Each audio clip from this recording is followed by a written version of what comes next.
edge to his voice when he said it. He seemed to feel that the whole thing had gone beyond a joke. Jess went ahead and had the talk with Alex anyway. John Street wasn't her conscience. He was the anti-Jiminy Cricket, always egging her on to darker and crazier things. This time she decided to pretend she had a better angel. "Only once," Alex said, when she asked him if his dad ever got physical with his reprimands. Jess had no idea what to do with that. She suspected that one smack or punch always led on to N, where N was a large number. But it wasn't exactly a smoking pistol. Not enough to justify an anonymous tip-off to child services or an ugly altercation on the upstairs landing. And her batteries were low in every way that mattered. If there was a confrontation, she would almost certainly lose. She gave Alex her number, made him put it into his phone. "If you ever need someone," she told him, "you can call me, or just come down and knock on the door. I'm usually home."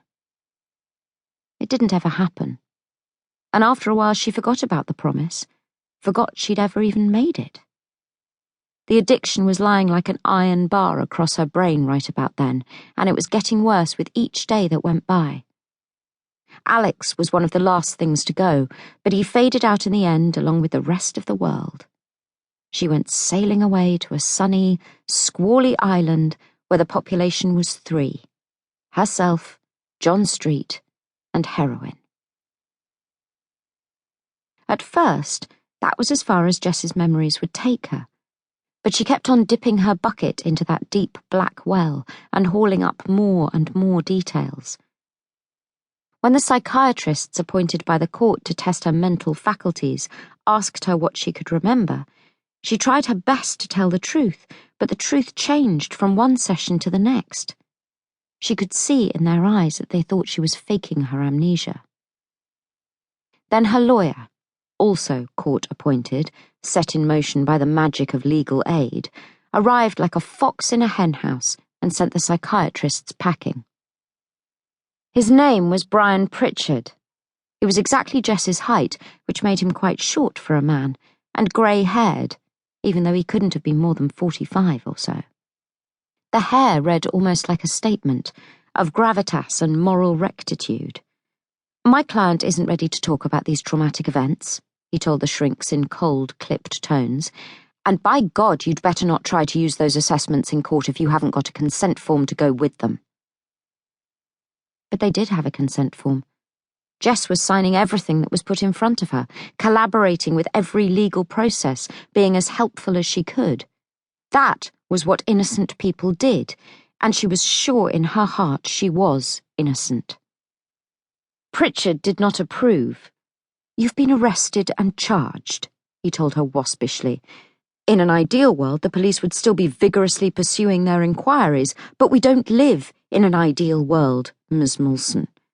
If you hand yourself to them on a plate, they will take you and pick you apart and wipe their fingers clean with the laws of evidence. And in the meantime, they will not be exploring any other possibilities, because exploring other possibilities takes effort. So please, as a favour to me, treat everyone who isn't me as your sworn enemy until your trial is over." Jess glanced at the man who had accompanied Pritchard onto the ward. A skittish little junior solicitor or clerk, whose role was to hand his boss pieces of paper when they were needed, and who scarcely ever spoke. When Jess met his eyes, he blushed and looked away. "Oh, I don't mean Mr. Levine," Pritchard said. "You can treat him as landscape." On that first visit, Pritchard took Jess's statement about the night of the fire without comment or question. On the second, the next day, he brought her some newspaper articles and printouts from internet blogs in order, so he said, to give her a better idea of what she was up against. Inferno Jess, I know nothing. The woman at the heart of tragic 10-year-old Alex Beach's death is being treated at London's Whittington Hospital, both for her physical injuries and for memory loss. Yet doctors have found no evidence of brain damage or psychological trauma.